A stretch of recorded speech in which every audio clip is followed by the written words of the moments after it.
Mesdames, Mesdemoiselles et Messieurs, bonjour. Je me présente, Yannick Seyer. Je suis polytechnicien en nouvelles technologies de l'information et de la communication. Ce cours est dédié à la liaison des mots en français. J'insiste bien, la liaison des mots en français. Par exemple, nous avons ici une phrase constituée par deux mots. Le mot par et le mot exemple. Nous pouvons constater que lorsque l'on lit cette phrase en entier, on dit par exemple. Voici par exemple un tableau. Voici par exemple une craie. Par exemple. Nous réalisons ce que nous appelons une liaison entre la consonne du premier mot et la voyelle du second mot, qui ici, RE, va devenir RE, par exemple. La liaison des mots en français consiste à prononcer une syllabe composée de la consonne finale muette d'un mot et de la voyelle initiale du mot suivant. Un autre exemple, quelques exemples. Nous pouvons constater ici que nous avons bien deux mots dans la phrase, quelques, avec ici une consonne muette, et exemple, un deuxième mot qui commence par une voyelle. Nous allons donc lier les deux mots ensemble à l'aide de SE, qui va donc nous donner le son Z. Quelques exemples. Voilà. Je vais vous présenter dans quelques instants d'autres exemples. A tout de suite.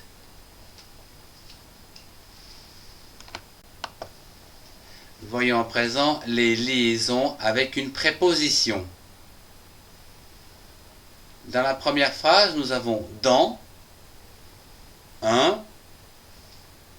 en. Ce qui va donc nous donner dans un an, ou dans un instant, dans un moment. La liaison SU dans un, dans un instant, dans un instant, dans un an, dans un moment. La deuxième phrase, sous. Un sac va donc nous donner sous un sac, sous un sac, sous une table, sous un tapis, etc. Sous un.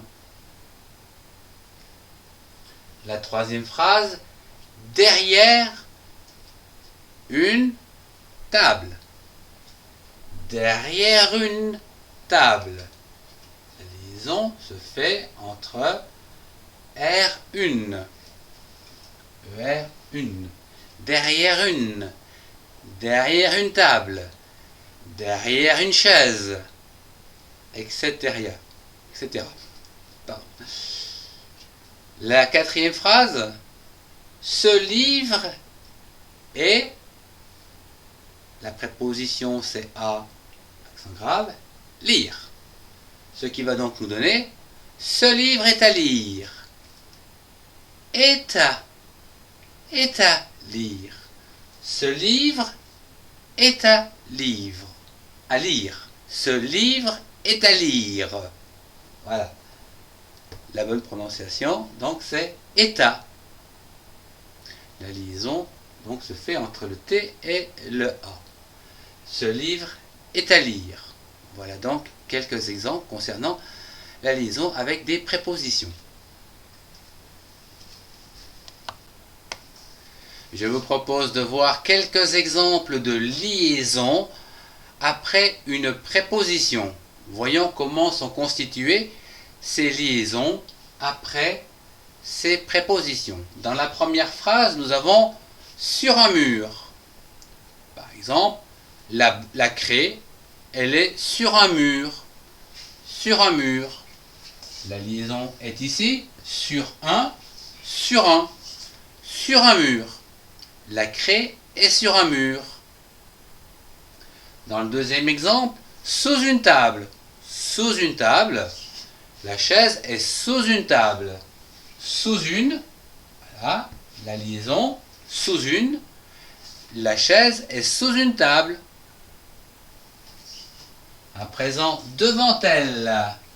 Par exemple, l'église est devant elle. Elle est juste devant. Elle est devant elle.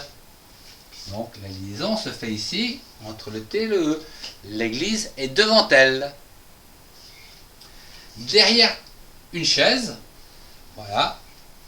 La boîte est derrière une chaise, derrière une chaise. Voilà, la boîte est derrière une chaise.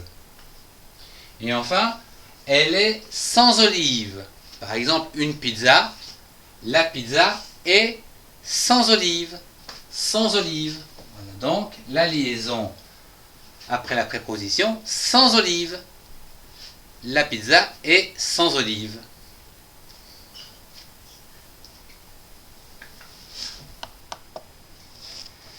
Ce cours sur les liaisons en français se termine.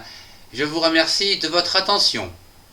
Vous pouvez retrouver auprès du même auteur, Yannick Seyer, moi-même, pour vous servir, les liaisons entre déterminants et noms communs, entre pronoms et verbes, entre adjectifs et noms, mais également après une préposition ou encore dans les expressions. Au revoir et à bientôt pour un prochain cours.